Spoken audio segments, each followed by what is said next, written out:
Isn't it hard enough to find out on the 22nd of December that your baby has a rare syndrome and that she'll need much more support and many more visits with specialists for the rest of her life? Welcome back to another episode of How with Special Needs. Today's episode is very special to me as I have been thinking about sharing this story for 2 years. It doesn't start as a joyful story, I'm afraid, so I apologize to any of you who only want happy vibes during the festive season. But it does have a turn of events, I promise. And if you stay with me until the end, hopefully this episode will unexpectedly warm up your heart and get you into the Christmas mood more than a hot chocolate in front of a Christmas tree. First, let me read the diary page that I wrote on the 25th of December 2022. We were staying at Westmead Children's Hospital in the ward for cardiac babies, and our daughter Beatrice was still recovering from the heart surgery she had when she was 8 days old. Here it goes. It's 10 p.m. on Christmas Day and I still have to finish cleansing my face and brushing my teeth since 8 p.m.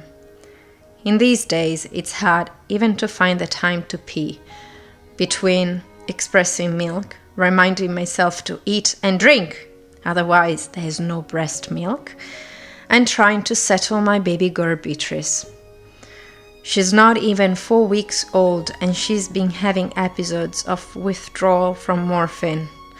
It's so overwhelming to see her like this, but it's the only way for her to get better. After the open heart surgery when she was 8 days old and the initial recovery in PQ and in the Grace ward, we're living together in the Edgar Stevens ward, hoping to get home soon. And yet, tonight it's hard. She won't settle. She keeps crying. I'm alone with her and we're both exhausted. The nurses are doing the handover between shifts, so they can't help me, but they called the team leader to help me settle my little girl.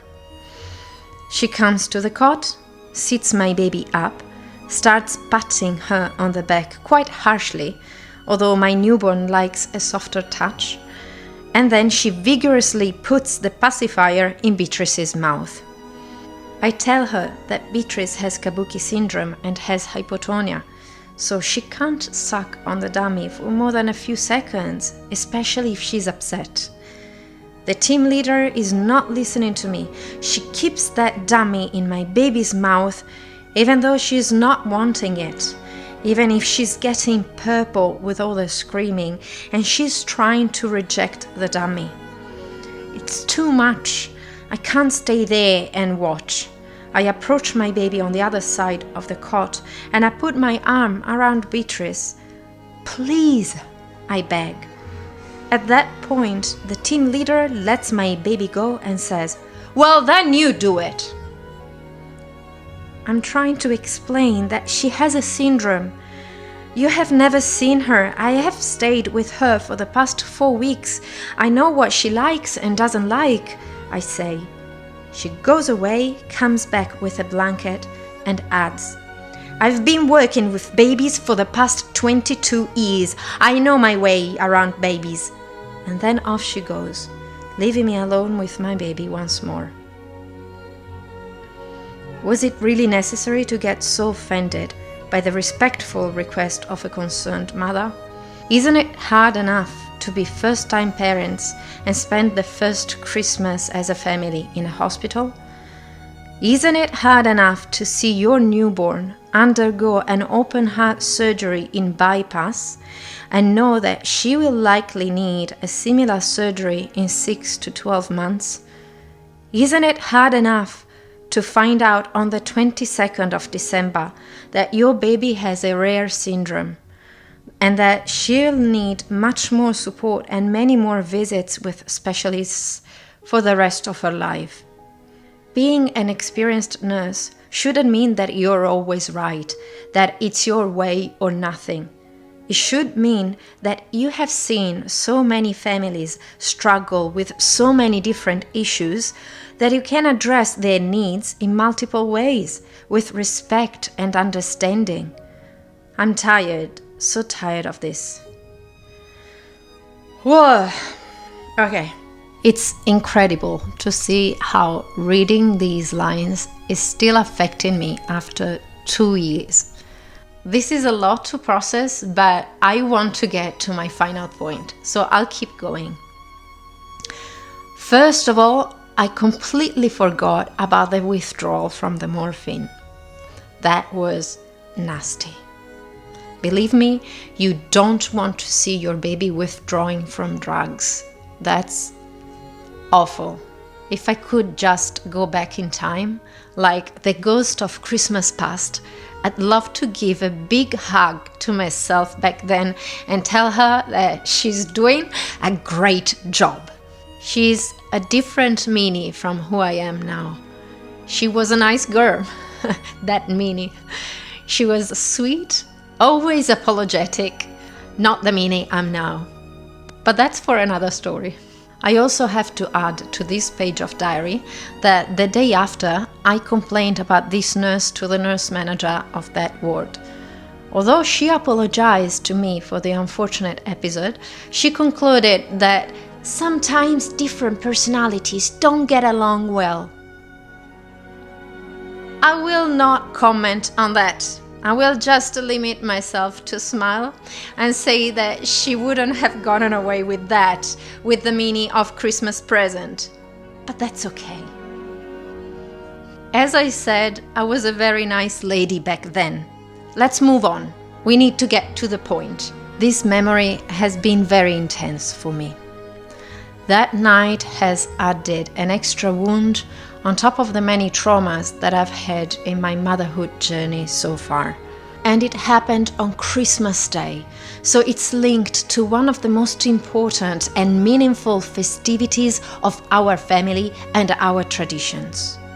I have hated that nurse for 2 years. I have held grudge against her for 2 years. For 2 years, every time I was passing in front of that ward, I've had flashes of that night in my mind. And I have been so angry at her for 2 entire years. It was the first Christmas we had with our daughter, and we spent it in a hospital. We are migrants, we don't have anyone else here in Australia. It's just me, my husband, and our daughter.